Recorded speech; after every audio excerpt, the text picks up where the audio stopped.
Gold, trusted gold buyers. మీరు తాకట్టు పెట్టిన బంగారాన్ని విడిపించి ఈ రోజు ఉన్న మార్కెట్ ధరకు కొనబడను. సార్ అక్కడ ఒకటి పెట్టండి. ఇంకోటి, మా ఇద్దరినున్న ప్రైవేట్ వీడియోస్ తీసి నా హస్బెండ్ పంపాడని ఆమెకు ఎలిగేషన్ పెట్టింది. వాళ్ళ హస్బెండే స్టేట్మెంట్ ఇచ్చారండి. నాకు ఎటువంటి వీడియోలు రాలేదు, ఎటువంటి మెసేజ్లు రాలేదు. కానీ మరి ఇంకొక వ్యక్తి నా ఫోన్లో స్క్రీన్ షాట్ తీసుకొని ఉన్నాడని ఆయన కూడా ఎవిడెన్స్ ఇవ్వడానికి వచ్చాడు కదా. ఆయన చూడనే లేదండి, ఈయన తీసుకున్నారని విషయం. విట్నెస్ ఎలా పెట్టారు ఆయనకి? ఇప్పుడు ఏంటంటే అవుతుందండి, ఎఫ్ఐఆర్ అన్నది ఒక information, that is not a investigation. Ipso fact అంటారు. ఇన్వెస్టిగేషన్ ఎప్పుడు అవుతుందండి? పోలీసు వాళ్ళు చేస్తే. మీరు ఇందాక అన్నట్టుగా LW1 ఎవరైతే కంప్లైంట్ ఉన్నారో ఆవిడ స్టేట్మెంట్ తీసుకున్నంత వరకు ఈ కంప్లైంట్ మీద ఏమీ యాక్షన్ తీసుకోవడానికి లేదు. వితిన్ 24 అవర్స్లోనే వాళ్ళు తీసుకోవాలి. 4 డేస్ గ్యాప్ వచ్చింది. 4 డేస్ గ్యాప్ వచ్చింది. ఆ 4 డేస్ గ్యాప్లో ఈ స్టోరీ పైకి వెళ్ళిపోయి ఇదంతా గాలివానలాగా అయిపోయి ఆవిడకి బాధితురాలు అయిపోయింది, ఈయన మరికొంచెం బాధితుడు అయిపోయాడు. ఇద్దరు స్కేప్ గోట్స్ అయిపోయి ఇది ఎటో వెళ్ళిపోయి ఆవిడ కొంచెం ఎక్స్ట్రాగా చెప్పడం వల్ల సెక్షన్స్ మార్చేసి ఈయన్ని అరెస్ట్కి తీసుకొచ్చి అరెస్ట్ చేసి రిమాండ్ చేశారు. సార్ అరెస్ట్ చేసి రిమాండ్ చేశారు. రిమాండ్ చేసిన తర్వాత తీసుకొచ్చిన తర్వాత కస్టడీకి తీసుకున్నారు 2 డేస్. ఆ టైంలో సజ్జనార్ గారు నిజంగా బెదిరించారా అందరినీ? ఈ కస్టడీ విషయంలో కూడా అండి, కస్టడీ పిటిషన్ వాళ్ళు వేశారు. మేము దానికి వెహిమెంట్లీ ఆర్గ్యూ చేసాం. బ్లాటెంట్ లైస్ వేస్తున్నారు, కస్టడీ అవసరం లేదు. సెక్షన్ 187లోనే రీజనబుల్ గ్రౌండ్స్ లేకుండా కస్టడీ అడగడానికి లేదు. అది కూడా ఏంటంటే ఒక మొబైల్ ఫోన్లో ఏదో పొందుపరిచానని చెప్పి రాశారు, ఐఫోన్ అని చెప్పి అని అన్నారు. పోనీ ఆ ఎలీజ్డ్ వాళ్ళు చెప్పిన విధంగానే సోషల్ మీడియాలో వీలైన ఒక ఫేక్ ఏదైతే నోట్ ఉందో ఆ నోట్లో వేరే ఆండ్రాయిడ్ ఫోన్ కూడా అని రాశాడు ఆయన. ఆ ఆండ్రాయిడ్ ఫోన్, ల్యాప్టాప్ ఆయన పోలీసు వారికి సమతంగా ఆయన హ్యాండ్ ఓవర్ చేసేసాడు. కానీ అసలు ఫోన్ ఐఫోన్ ఇవ్వలేదు అంటున్నారు. అన్ని ఫోన్లు అవేనండి, ఆయన దగ్గర లేనే లేదంట ఐఫోన్. సో ఒకటి, సో ఎప్పుడైతే ఈ సార్ ఇప్పుడు 6 గంటలు లాకప్ క్లోజ్ చేశాక బయటికి పంపకూడదు, మళ్ళీ ఉదయం 6 గంటలకు ఓపెన్ చేస్తేనే, కానీ ఏదైనా ఎమర్జెన్సీ మెడికల్ అయితేనే ఓపెన్ చేయాలి. అంత తప్ప జైలు మాన్యువల్ ఒప్పుకోదు. మరి ఉదయ కృష్ణారెడ్డికి 6 గంటల తర్వాత లాకప్ ఓపెన్ తెచ్చారా, లేదు ఇన్ని ముందే కస్టడీ పిటిషన్ వస్తుంది కాబట్టి దాని లోపల ఎందుకు పెట్టడం అని బయట పెట్టారా? ఉదయ కృష్ణారెడ్డి మీరు చెప్పుంటారు కదా. ఇప్పుడు ఒకటండి, జడ్జి గారు బెయిల్ ఆర్డర్ ఇచ్చిందే సాయంత్రం 5:30-6 గంటల తర్వాత ఇచ్చారు. అటువంటప్పుడు ఇక్కడ జైల్లో ఉన్న సూపరింటెండెంట్ గారికి ఎలా తెలుస్తుందండి ఆర్డర్? జైలు ఆయన తెలియడం కాదు, ఉదయ కృష్ణారెడ్డి గారు మీరు మాట్లాడి ఉంటారు కదా బయటకు. ఆయన లోనే ఉన్నాడండి. ఆయన ఇప్పుడు కదండి, కస్టడీకి ముందు రోజు. కస్టడీ ముందు రోజే బ్యారెక్లోకి పంపించేశారంట. ఆయన పంపించి కానీ మళ్ళీ తీసుకొచ్చారా? ఒకటండి, మీరు అడిగిన క్వశ్చన్లో ఒక సస్పీషియస్గా నేను కూడా థింక్ చేయాల్సి వస్తుంది. ఎలా అంటేనండి, ఇప్పుడు ఉదయ కృష్ణారెడ్డికి ఆర్డర్ డిస్మిస్ అవుతుందా, ఫేవరబుల్గా వీళ్ళకి కస్టడీ ఇస్తారా లేదనేది సూపరింటెండెంట్కి ఎలా తెలిసి బయట ఉంచగలరండి? ఆయన సూపర్ మ్యాన్ కాదు. అలా ఉంచారనంటే అది కూడా క్రైమే. అదే లేకపోతే వాళ్ళకి ముందే తెలుసా ఆర్డర్ వస్తుందని? అదే నా క్వశ్చన్. అదే అలాగ ఆప్షనే లేదండి. కానీ ఏంటంటే ఈయన్ని బయటకు తీశారండి, అది ఒక ఇల్లీగల్ ప్రొవిజన్. అది అటువంటి ప్రొవిజన్ లేదు, ఉన్నదేమో నాకు తెలియదు. బట్ నా లైఫ్ టైమ్ ఆఫ్ ఎక్స్పీరియన్స్లో ఇంతవరకు కూడా మేము ఎన్ని రిలీజ్ ఆర్డర్లు 5 o'clock వేసినా కూడా జైలు మాన్యువల్ ఒప్పుకోదండి. అది అదే ఒప్పుకోదు. మరి ఎలా పంపించారు ఇక్కడ? సరే పంపించారు, తీసుకొచ్చారండి లాకప్ నుంచి. నైట్ 8:30-9 o'clock తీసుకొచ్చారండి. తీసుకొచ్చి ఉస్మానియాలో మెడికల్ చేసి అక్కడ ఆర్డర్లో క్లియర్గా రాశారు. వాళ్ళు వేసింది పిటిషన్ దానికోసమే, ఆర్డర్ కూడా దానికోసమే ఇచ్చారు. వేసిన పిటిషన్ దేనికండి? మాకు ఐఫోన్ పలానా సిమ్ కార్డు మాకు రికవరీ కోసం ఇంట్రాగేషన్ చేస్తాం. అక్కడ క్లియర్గా ఆర్డర్లో కూడా రాశారు కోర్టు వారు, ఐఫోన్ సెల్ ఫోన్ రికవరీకి మాత్రమే అని చెప్పి కూడా ఇచ్చారు. పొటెన్సీ టెస్ట్ అని రాశారు. పొటెన్సీ టెస్ట్ ఇందులో అవసరం లేదు. ఈ కేసుకి ప్రూవ్ చేయడానికి కానీ డిస్ప్రూవ్ చేయడానికి కానీ ఈ టెస్ట్ అవసరం లేదు కాబట్టి డిస్మిస్ చేశారండి. ఒక పిటిషన్ డిస్మిస్ చేశారు. వీళ్ళు అడిగిన 7 daysకి ఈ ఓన్లీ ఐఫోన్ రికవరీ కోసం ఇన్ని డేస్ అవసరం లేదు, ఓన్లీ 2 days ఇచ్చారు. అక్కడ ఏంటంటే ఎప్పుడు నేచురల్గా టైమింగ్స్ రాస్తారు, స్పెసిఫిక్గా 10 to 5 చేయాలని. అందులో టైమింగ్స్ లేకపోవడం వల్ల వీళ్ళు 48 hours కూడా వాడుకుందామని ఆయన్ని ముందు నుంచే బయటకు తీసి ఏం ఇన్ఫ్లుయెన్స్ చేశారో నాకు తెలియదు. తీసిన వాళ్ళని అక్కడ అత్తాపూర్ పోలీస్ స్టేషన్ వారి కస్టడీలో మాత్రమే ఇంట్రాగేట్ చేయాలని ఉంది. అత్తాపూర్ పోలీస్ స్టేషన్ ఎక్కడుందండి? Within the territorial jurisdiction of this honourable court. Attapur police station ఉప్పరపల్లిలో ఉంది. సో అత్తాపూర్లో ఉంది, ఈ కోర్టు ఉప్పరపల్లిలో ఉంది. అక్కడికి తీసుకురాకుండా టాస్క్ ఫోర్స్ ఆఫీస్కి తీసుకొచ్చారు. టాస్క్ ఫోర్స్ ఆఫీస్ ఎక్కడ ఉందండి? ప్యాట్నీలో ఉంది, సికింద్రాబాద్. అది అక్కడ ఏమైనా జరిగింది అనుకోండి, ఎక్కడ కంప్లైంట్ ఇవ్వాలండి మేము? అక్కడ జరిగింది కాబట్టి అక్కడున్న పోలీస్ స్టేషన్లో ఇవ్వాల్సి వస్తుంది ఏమైనా జరిగితే.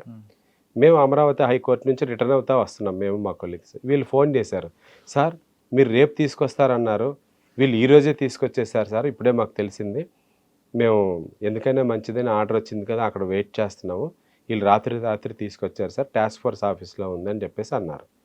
సో మేము కూడా అక్కడ ఆన్ ది వే మధ్యలో ఆగాం టాస్క్ ఫోర్స్ ఆఫీస్ దగ్గర. మేము అడిగాం, కార్డు పంపించాం, ఇదేంటండి ఇక్కడ ఉంచారు, అత్తాపూర్ పోలీస్ ఇది కాదు కదా అని అంటే, అప్పుడు లా నుంచి అధికారులు వచ్చారు. ఒక రిటైర్డ్ ఆయనకి ఎటువంటి అధికారం ఎవరిచ్చారో అడ్రస్ తెలియదు, రిటైర్ అయిపోయిన పోలీస్ ఆఫీసర్. ఓఎస్డీ అడు కదండి, ఓఎస్డీ అటండి, ఏమి ఎప్పుడు ఇచ్చారో తెలియదండి. అది ఆయనకి అడిగితే మీకు చెప్పాల్సిన నెసెసిటీ లేదన్నారు.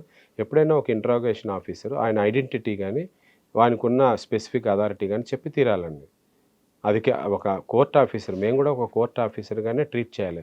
అడ్వకేట్ ప్రొటెక్షన్ యాక్ట్లో సెక్షన్ 6 క్లియర్గా చెప్తుందండి, ఎప్పుడైనా కోర్ట్ ఆఫీసర్గా ఒక advocate any office, any institution, any authority or కోర్ట్కి వచ్చేటప్పుడు ఆ ఇన్స్టిట్యూషన్లో head of the institution or authority ఏ విధమైన రెస్పెక్ట్ ఇస్తారో అదే రెస్పెక్ట్ ఇవ్వాలి. లేకపోతే అది 2 years కన్విక్షన్, పీనల్ సెక్షన్ అండి. మన తెలంగాణ ప్రభుత్వం ద్వారా ఆ advocate protection action bill pass చేశారు. నేను అది కూడా చెప్పాను, మీరు ఇర్రెగ్యులర్గా ఆన్సర్ చేయడానికి ఉండదండి, మేము పద్ధతిగా అడుగుతున్నాం, ఇక్కడికి ఎందుకు తీసుకొచ్చారంటే మీకు చెప్పాల్సిన అవసరం లేదు, ఇది మా ఇంట్రాగేషన్, మీరు ఇంటర్ఫియర్ అవ్వకూడదని అన్నారు.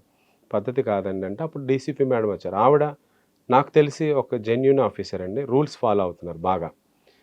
లేదండి మీరు అలా చెప్పడానికి లేదని ఆవిడ క్లియర్గా చెప్పారు. సరే ఇది అత్తాపూర్ పోలీస్ ఇక్కడ ఉన్నారు కదా ఎస్ఐ గారు, సో అత్తాపూర్ పోలీస్ అన్నారు కానీ పోలీస్ స్టేషన్ అనలేదు కదా అని అన్నారు. ఓకేనండి, అయితే మీరు ఇలాగా దీన్ని ఇంటర్ప్రిట్ చేస్తే నేను హౌస్ మోషన్ మూవ్ చేసి సూపరింటెండెంట్ గారికి ఫోన్ చేశాం. మేము ఫోన్ చేసి ఇలాగ అంటున్నారని అంటే హౌస్ మోషన్ మూవ్ చేస్తాం, జడ్జి గారి ఇంటికి వెళ్ళి ఆర్డర్లు వైలేట్ చేస్తున్నారు, అక్కడ కాకుండా ఇక్కడ విచారిస్తాం అంటున్నారు, నన్ను కూడా ఎలా చేయటం లేదు. నెక్స్ట్ ఆ గేట్ దగ్గర నుంచి ఆ విసినిటీ 500 meters దూరంలో ఉందండి. ఆయన అరుపులు అరిచినా కూడా ఎవరికి వినిపించదు. అప్పుడు వాళ్ళ మామి గారిని లోనికి పంపితే మామి గారు వెళ్ళారు. ఆయన ఉదయము లేదు నన్ను చుట్టుపక్కల 10-15 మంది పోలీస్ గార్డులు ఉన్నారంట, చాలా ఇబ్బంది పెడుతున్నారు అని అంటే ఆయన వెంటనే వచ్చి బయటికి చెప్తే ఇది పద్ధతి లేదండి, నేను హౌస్ మోషన్ మూవ్ చేస్తానంటే అప్పుడు డీసీపీ గారు చట్టపరంగా అత్తాపూర్ పోలీస్ స్టేషన్కి పంపించారు. అత్తాపూర్ పోలీసుని తీసుకెళ్లారు కదా, కస్టడీలో ఉన్నప్పుడు అత్తాపూర్ ఏ పొల్యూషన్కి ఇస్తే చేసిన తర్వాత తిరిగి వాళ్ళకి లాకప్ పంపాలి కదండి, ఆ పొల్యూషన్ ఎలాగొస్తారు? అది ఆ నైట్ అంతా అక్కడే ఇంకొకటి ఉంచకూడదు కదా అంటున్నా. కరెక్ట్. ఇప్పుడు ఆ పోలీస్ స్టేషన్కి ఒక కోర్టుకి సంబంధించి ఒక లాకప్ ఉంటుంది, అంటే తిరిగి జైలుకి పంపాలి లేదా సిసిఎస్ కని పంపాలి, కానీ కస్టడీలో ఉన్నవాడికి ఆ పొల్యూషన్ ఉంచాలని రూల్ ఉందా? ఇప్పుడు మీరు కరెక్ట్ క్వశ్చన్ అడిగారండి. ఇది ఇండియాలో మన భారత ప్రభుత్వం కూడా యూనియన్ టెరిటరీ నెక్స్ట్ స్టేట్ లా కమిషన్స్ కూడా ఆలోచించదగ్గ క్వశ్చన్, ఇది వ్యాలిడ్ క్వశ్చన్. జైలు అనేది ఒక హ్యాబిటెంట్స్, ఇన్మేట్స్ ఉండే హ్యాబిటెంట్ ప్లేస్, అది పడుకోవడానికి కానీ బాత్రూమ్స్ కానీ అన్ని వెసల్బాలిటీ ఉంటాయి. ఇక్కడ పోలీస్ కస్టడీ అన్న దాంట్లో వాళ్ళకి పడుకోవడానికి, నిద్రించడానికి ఒక ప్రిజనర్కి ఉండే రైట్, బేసిక్ నెససరీస్ ఏమీ ఉండవండి. 24 hours కస్టడీకి తప్పితే అక్కడ మిగిలిన 48 hours కస్టడీ ఇచ్చేటప్పుడు ఆయన ఎక్కడ స్నానం చేసుకుంటాడు, ఎక్కడ బాత్రూమ్కి వెళ్తాడు, ఎక్కడ పడుకుంటాడు, అటువంటి ఇన్హాబిటెంట్ పొజిషన్లో ఉంచడానికి కూడా లేదు.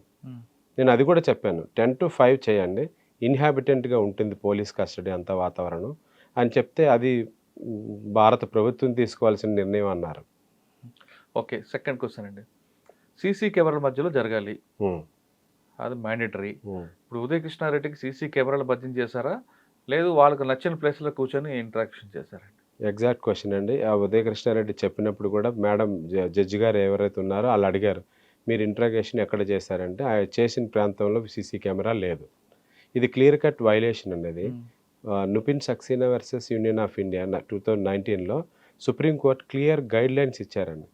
6 months సీసీటీవీ ఫుటేజెస్ రికార్డు పొందుపరచాలి, ఎంట్రన్స్లో సీసీ కెమెరాస్ ఉండాలి, స్టేషన్ హౌస్లో సీసీ కెమెరాస్ ఉండాలి, అన్ని ప్లేసెస్ ఎస్హెచ్ఓ రూమ్లో ఉండాలి, ఎక్కడైతే అక్యూజ్డ్ ఉంటారో వాళ్ళ ప్లేస్ను సీసీటీవీ ఫుటేజ్ కవరేజ్ అయి ఉన్న ప్రాంతంలోనే ఉంచాలి అని చెప్పి క్లియర్గా ఉందండి. కానీ సీసీటీవీ ఫుటేజ్ లేని ప్రాంతంలోనే ఇంట్రాగేషన్ జరిగింది. మీరు అయితే బయట సర్వేలెన్స్ అంతా ఉందండి అని చెప్పారు ఆయన. బయట సర్వేలెన్స్ అయితే ఉందండి, బట్ ఇన్సైడ్ ఏం జరిగింది అన్నది లేదు. ఇన్సైడ్ లేదు, ఇది స్టేట్మెంట్ చెప్పారా, జడ్జి గారు రాసుకున్నారా? రాసుకున్నారు. ఓకే, థర్డ్ క్వశ్చన్ అండి, ఇక్కడ జరుగుతుంది ఐఓ, సెకండ్ ఐఓ మారారు, థర్డ్ ఒక సిట్ వచ్చింది కాబట్టి సిట్ నడిపించారు, ఒక రిటైర్డ్ ఆఫీసర్ కూడా కూర్చున్నారు. ఓకే, ఈయన బ్రేక్ అవ్వట్లేదు ఇంట్రాగేషన్లో అని వాళ్ళు చెప్పగానే కమిషనర్ గారు వచ్చారు. వాళ్ళు అడిగే క్వశ్చన్ ఒకటే, ఐఫోన్ ఎక్కడుంది, సూసైడ్ నోట్ ఎవరు రాశారు, ఈ రెండు నాకు తెలియదు అంటున్నాడు ఈయన. ఉమ్, అది బ్రేక్ చేద్దామని సిపి గారు వచ్చారు. ఉమ్. సిపి గారు రాగానే అంటే ఇంట్రాగేషన్ లో బ్రేక్ చేయడానికి మాట్లాడారా, లేదు ఎన్కౌంటర్ చేస్తాను ఇటువంటి అన్ని బయట స్టేట్మెంట్లు వస్తున్నాయి, అవి జరిగింది. ఇప్పుడు ఏం జరిగిందంటేనండి, మార్నింగ్ నుంచి ఎక్స్క్లూజివ్గా క్వశ్చన్ మీద క్వశ్చన్ 3 ఆఫీసర్స్ అడుగుతూనే ఉన్నారు. వెన్ హీ బికమ్ థరస్టీగా ఫీల్ అవుతుంది, ప్యానిక్గా ఉన్నాను, నేను పొద్దున్న నుంచి ఆన్సర్ చేస్తూనే ఉన్నానని చెప్పి ఓఆర్ఎస్ అడిగాడు, ఇచ్చారు వాళ్ళు, తీసుకున్నాడు. అయినా మంచినీళ్ళు తాగుతున్నాడు, ప్యానిక్గానే ఉన్నాడు, అన్స్టేబుల్గానే ఆన్సర్ చెప్తూనే ఉన్నాడు. కానీ వాళ్ళకి ఏంటంటే వాళ్ళు అడుగుతూనే ఉన్నారు. బికాస్ ఇంట్రాగేషన్లో అలాగ క్వశ్చన్ మీద క్వశ్చన్ అడగడమే వాళ్ళ డ్యూటీ, ఈయన్ని ప్యానిక్ చేయడమే వాళ్ళ డ్యూటీ. ప్యానిక్ అవుతూనే ఉన్నాడు ఆయన. కానీ ఆయన లేని విషయాన్ని నేను ఉన్నదని ఎలా చెప్పగలనండి అని చెప్తున్నాడు. అయితే ఎప్పుడైతే 8:15కి సిపి గారు వచ్చారో 8:15 నుంచి 9:45 వరకు నన్ను ఎంటర్ చేయలేదండి. ఈవెన్ ఉదయకృష్ణారెడ్డి క్లియర్గా చెప్పాడు, నన్ను రమ్మని చెప్పి, సార్ సిపి సార్ వస్తున్నారంటే ఏంటి, నేను భయపడుతున్నాను, మీరు ఖచ్చితంగా ఉండాలి నాతోనే అని చెప్పాడు. వచ్చినప్పుడు కూడా ఆయన లోనకి పిలిచేటప్పుడు నన్ను పిలిచాడు రమ్మని, నన్ను అలౌ చేయలేదండి. నేను 3 సార్లు 4 సార్లు ఆ డోర్ దగ్గరికి వెళ్ళాను, డోర్ కర్టెన్ కూడా వేసేసారు, నాకు కనిపించిన ఆర్డర్లో లాయర్ సమక్షంలోనుందా లేదా కస్టడీ ఉందండి? లాయర్ సమక్షంలోనే ఇంట్రాగేషన్ చేయాలని ఉందండి. రైట్. ఎప్పుడైతే accused intended so in the presence of advocate మాత్రమే చేయాలని ఉంది. ఆయన పిలిచాడు. క్వశ్చన్ అడగలేపారండి సిపి గారికి, ఇది ఏమైనా ఆర్గనైజ్డ్ క్రైమా, ఇది కాన్స్పిరసీ ఉందా, ఎస్ అండి, ఇది అడల్ట్స్ ఇద్దరుని ఏదో జరిగింది, దాన్ని ఇద్దరు కూర్చోబెట్టి మాట్లాడాల్సింది పోయి అంత చిన్న విషయం అండి, క్లియర్ గా చెప్పాలంటే ఎందుకు రప్చర్ చేస్తున్నారని అడిగారు మీరు? అంటే మీరున్న ఇంత బేసిక్ గా మీరున్న సొసైటీ సమాజాన్ని చదవడం అనేది చాలా ఇంపార్టెంట్ అండి. మీరు మంచి క్వశ్చన్ వేశారు. ఇది అదే క్వశ్చన్ నేను అడగడానికి ఉండదండి, ఎందుకంటే లాయర్ డ్యూటీ అంటే నా ప్రెజెన్స్ లో అడగడమే తప్పితే నేను క్వశ్చన్ చేయడానికి. కోర్టులో మీరు క్వశ్చన్ చేయొచ్చు కదా? కోర్టులో క్వశ్చన్ చేస్తామండి. అదేంటి, ఎప్పుడైతే ట్రయల్కి వస్తుందో అప్పుడండి. ఈ ట్రయల్లో ఏంటంటే ఇన్వెస్టిగేషన్లో ఎప్పుడైనా వైలేషన్స్ జరిగితేనే కోర్టు ఇంటర్ఫియర్ అవుతుంది తప్పితే ఇన్వెస్టిగేషన్లో కోర్టు దూరదండి. కానీ ఇప్పుడు జరిగింది దీంట్లో వైలేషన్ అవుతుంది. కానీ ఏంటంటే సజ్జనార్ గారికి ఒక ఒపీనియన్ ఉందండి. ఏం ఒపీనియన్ అండి? ఒక బ్యాడ్ ఒపీనియన్ ఎగెనెస్ట్ ఉదయ్. ఏం ఒపీనియన్ అది?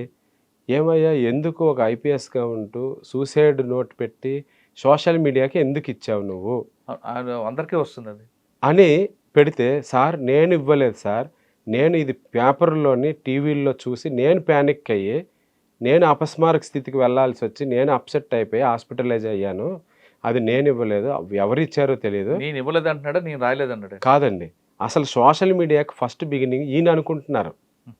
డీసీపీ గారు కానీ, ఆ ఏసీపీ గారు కానీ, ఐఓ కానీ, లేకపోతే సజ్జనార్ సార్ సిపి సార్ కానీ ఈయన సోషల్ మీడియాకి చేసి ఏదో సింపతి గెయిన్ చేద్దామని ఈయన క్రియేట్ చేశాడేమో అని అనుకుంటున్నారు. ఆవిడ ఇమేజ్ డ్యామేజ్ అవుతుంది, ఈయన ఇమేజ్ డ్యామేజ్ అయింది. ఇక్కడ ప్రాబ్లం ఏంటి, ఇది తెలుగు స్టేట్స్లోనే ఈయన కాస్త కూస్త నేమ్ ఉంది, టోటల్గా డ్యామేజ్ అయింది. ఇక్కడ విషయం ఏంటంటే అటు ఇటు తిగితే సజ్జనార్ ఒక ఉన్నతాధికారిగా ఆయన ఎస్హెచ్ఓ ఎవరు, ఐఓ ఎవరు, ఈ ఎఫ్ఐఆర్ని అర్ధరాత్రి 11 గంటలకి ఎఫ్ఐఆర్ అయితే 19వ తేదీ జూలైని ఎలా రిలీజ్ అవుతుందండి? ఎక్యూజ్డ్కి ఎలా తెలుస్తుంది ఒక ఎఫ్ఐఆర్ కానీ, కంటెంట్ కానీ, కాపీ కానీ? సరే, అది మనం కాస్త పక్కన పెడితే దానివల్ల రిలీజ్ అయిందన్న విషయాన్ని సజ్జనార్ గారు గుర్తించలేకపోతున్నారు. అయితే ఇది చిన్న విషయాన్ని పెద్దది ఎందుకు చేసుకున్నారని ఆయన కూడా అన్నారు. మీరు ఇప్పుడు అడిగారు చూడండి, ఆ క్వశ్చన్కే నేను ఆన్సర్ చేస్తాను. ఇంత చిన్న విషయాన్ని ప్యాసిఫై చేసి క్లోజ్ చేసుకోకుండా దీనివల్ల సొసైటీకి ఏంటి బెనిఫిట్, ఎస్ అదే మాట సజ్జనార్ సార్ కూడా చెప్పారు సార్. సజ్జనార్ గారు ఎన్కౌంటర్ చేస్తా అన్నారా లేదండి? సో నాకు 8:15 నుంచి 9:45 వరకు లోన్కి అలౌ చేయలేదండి. మధ్యలో నేను అలౌ అయ్యాను. ఎప్పుడైతే మళ్ళీ వాళ్ళ మామయ్యని వాళ్ళ తమ్ముడిని పిలిపించారండి, అప్పుడు నాకు 45 మినిట్స్ లోన్కి ఎంట్రీ ఇవ్వలేదు. ఆ లోన్కి వెళ్ళేటప్పుడు వాళ్ళ మామయ్యని తమ్ముడిని వీళ్ళిద్దరిని ఇంట్రాగేట్ చేయడానికి మీకేమైనా రైట్ లేదు కదండి, మీరు బయటకు వెళ్ళండి అన్నారు. సో నేను బయటకు వచ్చేసాను. బట్ వాళ్ళు సెక్షన్ 38 ప్రకారంగా వాళ్ళని ఎప్పుడైనా పోలీసు వారు పిలిపించారనుకునే ఎంక్వైరీకి, వాళ్ళు లీగల్ ఎయిడ్లో నన్ను పిలిస్తే నేను వెళ్ళేవాడిని. నా అంతటి నేను వస్తానని చెప్పలేను కదండి, వాళ్ళకి తెలియదు. వాళ్ళు వెళ్ళారు లోనికి. వీళ్ళు ఆఫర్ ఇవ్వాలి, మిమ్మల్ని మేము పిలిచాము, మీకేమైనా లాయర్ గారి సలహా సంప్రదింపుల కోసం మీరు పక్కన పెట్టుకుంటారనే ఒక ఉన్నతాధికారిగా సెక్షన్ వైలేట్ కాకుండా ఆపర్చునిటీ ఇవ్వాలి. ఇవ్వలేదు. అవన్నీ జరిగితే టాస్క్ ఫోర్స్ తీసుకెళ్తారు, నైట్ టైం ఎందుకు పెడతారండి? అది వాళ్ళు చేసేలా వదిలేయండి. కానీ మీరు అడగచ్చు కదండి, మెయిన్ అక్యూజ్డ్ మీ దృష్టిలో ఉదయకృష్ణారెడ్డి. నేను వినండి, ఇన్వెస్టిగేషన్ని స్టాప్ చేసే అధికారం కానీ కోర్టుకి లేదు. వీళ్ళిద్దరు నిల్చోపెట్టడం తప్పు కదా. నేను అడగడానికి ఉండదండి అక్కడ. That is their violation. That personally they are liable for that. వాళ్ళు లోనకి పిలిచిన తర్వాత నేను బయటకు వచ్చాను. అప్పుడు ఉదయ్ని కూడా పిలిచారు అక్కడ. ఉదయ్ వెళ్ళినప్పుడు నేను వెళ్తానండి, నన్ను పిలిచాడు కదా అంటే నన్ను అలౌ చేయలే, రిస్ట్రిక్ట్ చేశారు నన్ను బయట. ఆయన పిలిచానుగా వెళ్ళలేదు. తర్వాత ఏమైంది, ఒక పెద్ద లాఠీ, నెక్స్ట్ ఒక కర్రను రబ్బర్తో ఉన్నది తీసుకొని వెళ్ళారు. అంతవరకే చూసాను. నేను ప్యానిక్ అయ్యాను, ఇదేంటిది ఇలా తీసుకుని వెళ్తాను, బ్రేక్ అవుతాడని తీసుకెళ్లారు, కొట్టారు నిజంగా. ఏమైందో నాకు తెలియదండి. లోన్ అయితే గట్టిగానే సౌండ్ వచ్చింది, అరుపులు వినిపించాయి, అంతకుమించి నాకేం తెలియదు. తర్వాత కూడా నన్ను ఉదయ్తో కలవనివ్వకుండా చేశారండి. పొద్దున్న మళ్ళీ వచ్చారు, కూర్చుని వెంటనే ఎక్కడికది నేను రాకముందునే ఫ్యామిలీ మెంబర్స్. మీరు స్కిప్ అవుతుంది. సత్యనారాయణ గారు ఎన్కౌంటర్ చేస్తా అన్నారా లేదా అనేది ఆ టైంలో నేను లేనండి లోన. కానీ వీళ్ళు చెప్పారు, జడ్జిమెంట్ ఇచ్చారు, కోర్టులో చెప్పారు. నేను అప్పుడు చెప్పినప్పుడు నేను ఉన్నాను.